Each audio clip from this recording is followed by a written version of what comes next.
नमस्कार, आप देख रहे हैं आज शंखनाद और मैं हूं आपके साथ श्वेता सिंह। और आज हमारे साथ किसान के मुद्दे को लेकर विशेष कार्यक्रम में जुड़े हैं पवन सिहाग जी, जो कि भाजपा विधानसभा विस्तारक हैं। बहुत बहुत स्वागत है आपका पवन जी आज शंखनाद में। मैं आपसे जानना चाहती हूं पवन जी कि आप लोग किसान महासंग्राम यात्रा आप लोगों ने निकाली थी, आखिर ये यात्रा क्या है? मैडम, ये जो प्रधानमंत्री फसल बीमा क्लेम को लेकर हमारे इलाके में, जो हमारा हनुमानगढ़ जिला है, इसमें एग्रीकल्चर इंश्योरेंस नाम की एक प्राइवेट कंपनी है जो यहाँ पर डील करती है। तो उसमें क्या हुआ मैम कि क्रॉप कटिंग के आधार पर है ना, जब क्रॉप कटिंग होती है इसकी किसान के खेत में जाकर, तो क्रॉप कटिंग के आधार पर बीमा क्लेम मिलता है किसान को। लेकिन अब की बार कंपनी ने एक किसानों के साथ फरेब किया। जो मुख्य बात ये थी कि कंपनी ने स्टेलाइट के आधार पर, स्टेलाइट को आधार माना, न कि क्रॉप कटिंग को। जो कि स्टेलाइट जो हेलीकॉप्टर लेके जो विशेष प्रकार की स्प्रे करते हैं हम बीमारी के वक्त, या जो तरह तरह के जो ड्रोन उड़ाते हैं, उन उपकरणों को माध्यम माना। जबकि उन ड्रोन से हम यह तय नहीं कर सकते कि फसल कितनी कमजोर है, जो उसके फली है उसमें दाना है या नहीं है। उसका विरोध था और उसके विरोध को लेकर हम लोग किसान महासंग्राम किया और लोगों में जन जागृति पैदा की, और किसानों ने भी बढ़ चढ़ हमारा सहयोग किया। आखिर में अंत में लिखित समझौता हुआ है बीमा कंपनी और कृषि विभाग के साथ। उन्होंने कहा है कि किसानों का जो हक बनता है वो उन्हें दे दिया जाएगा। जी, बिल्कुल। मैं आपसे जानना चाहती हूँ कि आप लोगों ने किसान महासंग्राम यात्रा की है, ये किन-किन माँगों पर आधारित थी? किन माँगों को लेकर आपने इस यात्रा की शुरुआत की थी? मैडम, इसमें हमारी मुख्य मांग तो यही थी कि बीमा कंपनी है ना, जो क्रॉप कटिंग के आंकड़े होते हैं कि किस ग्राम पंचायत में, कौन से ग्राम पंचायत में कितना नुकसान हुआ है किस फसल का, वो आंकड़े होते हैं बीमा कंपनी के पास। तो हमने कहा कि सबसे पहले ये आंकड़े सार्वजनिक किए जाए, ताकि इन आंकड़ों से हमें पता चल सके कि जैसे कोई ग्राम पंचायत है उसमें उस फसल का इतना नुकसान हुआ है और इतना इसका बीमा बनता है, जबकि कंपनी ने इतना दिया है। एक हमारी मांग ये थी। दूसरी हमारी मुख्य मांग ये थी कि रिजेक्ट पॉलिसीज, जिन किसानों ने बीमा पॉलिसी थी, उनकी बीमा करवाया है जिस फसल का, कंपनी ने आंख बंद करके किसानों की पॉलिसियों को रिजेक्ट करने का काम किया, तो उन्हें भी बहाल करवाया जाए। और 2019 से लेकर 2022 तक के जितने भी पेंडिंग मामले हैं बीमा क्लेम के, उनका उन्हें सुलझाया जाए। तो इसको लेकर विशेष कैंप का तहसील स्तर पर आयोजन होना चाहिए। तो ये भी कंपनी ने और कृषि विभाग ने हामी भरी है कि एक विशेष प्रकार का कैंप आयोजन किया जाएगा। उसमें बीमा कंपनी और कृषि विभाग और बैंक विभाग, इन तीनों विभागों के प्रतिनिधि उस कैंप में बैठेंगे और किसानों की मांग, जो समस्याएं हैं, उनको सुनेंगे और सुलझाने का प्रयास करेंगे। जी, बिल्कुल। मैं आपसे जानना चाहती हूँ कि आप लोगों ने ये यात्रा निकाली थी, तो इसमें कितने किसान थे जो प्रभावित हो रहे थे? लगभग कोई एक संख्या होगी कि इतनी संख्या में किसान जो हैं, वो प्रभावित हो रहे थे इससे? मैम, हमारा जो इलाका है वो ग्रामीण परिवेश का है। हम जब यात्रा को लेकर गांव में जा रहे थे, तो हमारी यात्रा में भी लगभग 50-55 लोग थे जो अगवा साथी थे संघर्ष समिति के, जो संघर्ष कर रहे थे। जब हम गांव में पहुंचते थे, उस गांव में लगभग 200-250 घर थे। छोटे से छोटा गांव मान लेते हैं, हमें उसका आधार मान लेते हैं। तो उस गांव के भी जो मुख्य चौपाल थी, उसमें 250, 300 लोग घरों से बाहर निकल रहे थे। और जिस दिन हमने धरना प्रदर्शन का ये जो तारीख तय की थी, उसके चयन में हमसे थोड़ी भूल हुई, क्योंकि उस 26 जनवरी को शादी ब्याह थोड़े ज्यादा थे। तो 27 तारीख को फिर भी हजारों की संख्या में लोग आए और हजारों ट्रैक्टर लेकर आए, और सर्दी का माहौल समय है, तो उस हिसाब से फिर भी किसान भारी संख्या में घरों से निकलने का काम किया किसानों ने। जी, बिल्कुल। मैं आपसे ये भी जानना चाहूँगी कि आप लोगों ने जो ये यात्रा की थी, लगभग इसमें आपने बताया कि जो संख्या मौजूद थी, इसमें क्या कोई बड़ा चेहरा भी आप लोगों के साथ कोई मौजूद था? कोई नेता या कोई बड़ा विपक्ष का, या कैसे भी कोई बड़ा कोई चेहरा था इसमें आप लोगों के साथ समर्थन में? नहीं, बिल्कुल मैम, हमारे समर्थन में जो हमारे, मैं एक विशेष दल से बिलोंग करता हूं, तो हमारा जो धरना प्रदर्शन था वो बगैर किसी राजनीतिक दल के था, बिना किसी झंडे और डंडे के था। और मेरे संघर्ष के अगवा साथियों ने मुझ पर अपना भरोसा जताया था, मुझे संघर्ष समिति का संयोजक नियुक्त किया था। लेकिन फिर भी हमारी पार्टी के जो जिला अध्यक्ष हैं, बलवीर जी बिश्नोई, उनका भी मार्गदर्शन मिलता रहता था। हमारे जो यहाँ के लोकल के पंचायत समिति के प्रधान है आदरणीय धर्मपाल जी सिहाग, उनका भी मार्गदर्शन और सहयोग मिलता रहता था। वो भी बढ़ चढ़ कर सहयोग करते थे। हमारे नौर विधानसभा के जो पूर्व विधायक हैं अभिषेक जी मटोरिया भारतीय जनता पार्टी से, वो 10 साल तक यहाँ से एमएलए रहे हैं। उन्होंने भी तरह तरह के सहयोग किया है, हर पल उन्हीं के मार्गदर्शन में सब कुछ काम हुआ। और जब 27 तारीख को किसानों का ये बड़ा जमवाड़ा यहाँ पर हुआ, जो प्रदर्शन हुआ, उसमें प्रधान जी और पूर्व विधायक जी सबने अपना मार्गदर्शन दिया और सब पधारे और हमारा सहयोग किया। बिल्कुल, मैं आपसे जानना चाहती हूँ पवन जी, क्या आप लोगों को लगता है कि राजस्थान सरकार किसानों के साथ अन्याय कर रही है? ये वही सरकार जो कांग्रेस जब किसानों का आंदोलन हुआ था, तो उसको सपोर्ट कर रही थी। तो क्या ये वही सरकार कांग्रेस किसानों के साथ अन्याय कर रही है?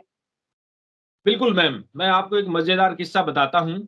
हमारे राजस्थान में जो ट्यूबवेल की खेती करने वाले लोग, हमारा जो ये इलाका है, हमारी जो तहसील है, इसमें नहर से कम सिंचित है इलाका, ज्यादा है ट्यूबवेल के माध्यम से। तो वहां पर जो ट्यूबवेल पे लाइट मिलती है, वो सरकार का नियम है कि 6 घंटे लाइट मिलेगी, और अगर लाइट रात को दी जाती है तो सर्दी ज्यादा है, इससे किसान को 1 घंटा लाइट फालतू दी जाएगी, जबकि 7 घंटे दी जाएगी। जबकि हमारे यहाँ पर 2-2 घंटे, 1-1 घंटे, 1.5-1.5 घंटे लाइट मिलती है। और अगर किसान किसी बिजली विभाग के ऑफिस में जाते हैं धरना और प्रदर्शन करने, हमारे यहाँ पल्लू तहसील का एक लाडन जीएसएस है, वहां पर 200-250 किसान इकट्ठा हुए और वो अपना धरना प्रदर्शन कर रहे थे, बिल्कुल लीगली तरीके से। लेकिन बिजली विभाग ने तानाशाही रवैया अपनाते हुए उन किसानों पर, 35 किसानों पर मुकदमे दर्ज करने का काम किया। ये सरकार एक तरफ तो किसान आंदोलन में ढोंग कर रही थी किसान हितैषी होने का, लेकिन जो ये प्रधानमंत्री फसल बीमा क्लेम का जो हमारा ये मैटर है, इसको लटकाने में भी राजस्थान सरकार का सबसे बड़ा हाथ है मैडम। ये एक स्टेक कमेटी है, उसने ये बीमा कंपनी ने, एआईसी बीमा कंपनी ने राज्य केंद्र सरकार से कहा कि आप हमें ये जो स्टेलाइट के आंकड़े हैं वो मुहैया करवाइए, ताकि हम किसानों को स्टेलाइट के आधार पर बीमा देना चाहते हैं। जबकि बीमा कंपनी की गाइडलाइन ये है कि क्रॉप कटिंग के आधार पर ही बीमा मिलेगा। तो केंद्र सरकार ने साफ मना कर दिया कि नहीं नहीं, हम किसान के साथ कोई धोखा नहीं करने वाले हैं। तो राज्य सरकार ने, मुख्यमंत्री अशोक गहलोत की सरकार ने उनकी वो जो ऑब्जेक्शन, उनकी जो आपत्ति थी, उन्हें स्वीकारने का काम किया। और फिर एक स्टेक नाम की कमेटी है, उस कमेटी ने उस मामले को लटकाया, जी भर के लटकाया। अंत में बहुत सी ग्राम पंचायतों में ऐसा खेल खेला इस कंपनी और इस सरकार ने कि 60-40 का रेशियो से बीमा देने का काम किया स्टेलाइट और क्रॉप कटिंग के आधार पर। यह सरकार हर प्रकार से किसान को प्रताड़ित करने का काम कर रही है। हमारी पल्लू तहसील में, हमारे हनुमानगढ़ जिले में 2013 के पहले के जो कृषि कनेक्शन थे बिजली के, उनके डिमांड भरवा लिए गए हैं। किसानों से 2-2, 2.5 लाख रुपए पहले ही, आज से 1 साल 1.5 साल पहले ही जमा करवा लिए गए हैं, और आज तक उनको कनेक्शन नहीं मिल रहा है, उनको कोई सुविधा नहीं मिल रही है। उल्टे ये सरकार और ये विभाग, बिजली विभाग, किसानों को और प्रताड़ित करने का काम कर रहा है। हिंदुस्तान की चाहे कोई भी मोटर, जो ये ट्यूबवेल के अंदर कृषि जो ट्यूबवेल होता है उसके अंदर जो मोटर डलती है, किसी भी कंपनी की मोटर हो, अगर हमारा लाइट का लोड 30 का है और मोटर भी 30 की है, फिर भी ये जो मोटर होती है ये लोड 45 का दिखाएगी, यानी डेटा दिखाएगी। ये चाहे दुनिया के किसी भी कोने की किसी भी कंपनी की मोटर क्यों ना हो, लेकिन फिर भी ये बिजली विभाग तानाशाही रवैये से किसानों को नोटिस दे रहा है और उन्हें उनसे पैसे वसूल रहा है। हर प्रकार से ये किसानों का शोषण करने वाली सरकार है। ये कहने में मुझे जरा सा भी संकोच नहीं है। जी, बिल्कुल, जैसा कि हमने किसान आंदोलन में देखा था, उसका बिल्कुल विपरीत ही आप बता रहे हैं कि वो राजस्थान में रवैया अपनाया जा रहा है। मैं आपसे जानना चाहूँगी कि आपने जो ये यात्रा निकाली, क्या इसका कोई असर सरकार पर होता हुआ नज़र आ रहा है आपको?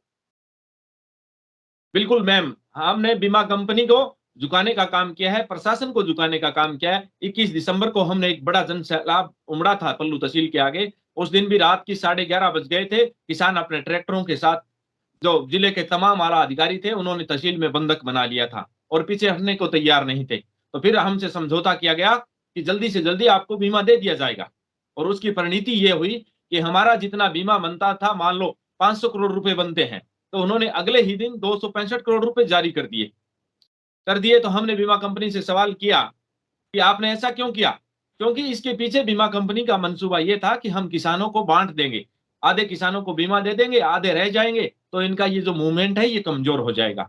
लेकिन हम फिर निकल पड़े 27 तारीख के महासंग्राम के लिए निकले, तो बीमा कंपनी ने सोचा कि ये तो फिर से लोचा होगा, तो बीमा कंपनी ने 63 करोड़ रुपए और जारी कर दिए।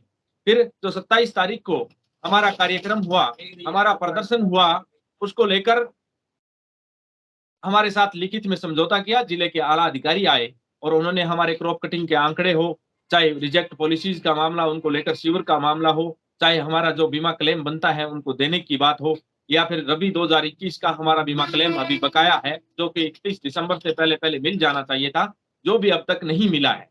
उसकी लड़ाई में तो उन लोगों ने तमाम चीजें हमें लिखित में दिया। बल्कि मैं ये कह सकता हूं कि मुझे इन ना तो इस कंपनी पर और ना ही इस सरकार पर विश्वास है। मुझे तो लगता है इन लोगों ने हमें फ्रेब किया है। हम लोग फिर लड़ेंगे, मजबूती से लड़ेंगे और हमारा हक लेकर रहेंगे। बिल्कुल, इस कार्यक्रम का आखिरी मेरा आपसे सवाल होगा, मैं आपसे जानना चाहती हूँ, आपने बताया कि लिखित में आप लोगों को बताया गया है कि कब तक दिया जाएगा और अभी तक आपने बताया कि जो बकाया राशि है वो आप लोगों को नहीं दी गई है, यानी कि किसानों को नहीं दी गई है। तो क्या जी उम्मीद है मैडम। कि कब तक सरकार दे सकती है और आगे की आपकी क्या रणनीति होगी अगर समय सीमा पर सरकार नहीं देती है तो?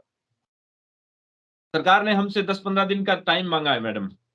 अगर सरकार, ये बीमा कंपनी 10 दिन के अंदर अंदर हमारा ये भुगतान नहीं करती है, बकाया जो हमारा क्लेम है उसका अगर भुगतान नहीं करती है, तो हम फिर लोगों के बीच में जाएंगे। हमारी संघर्ष समिति फिर लोगों के बीच में जाएगी और लोगों को जागरूक करेगी और उन लोगों को फिर तहसील के आगे हम एक बड़ा धरना प्रदर्शन करने का काम करेंगे। पल्लू तहसील में जितने भी सरकारी कार्यालय हैं, उन तमाम कार्यालयों को बंद करने का काम करेंगे और यहाँ पर मेगा हाईवेज है, इन्हें रोकने का काम करेंगे। हमें चाहे किसी भी हद तक जाना पड़े, किसान का एक-एक रुपया हम इस बीमा कंपनी और इस सरकार से लेकर रहेंगे।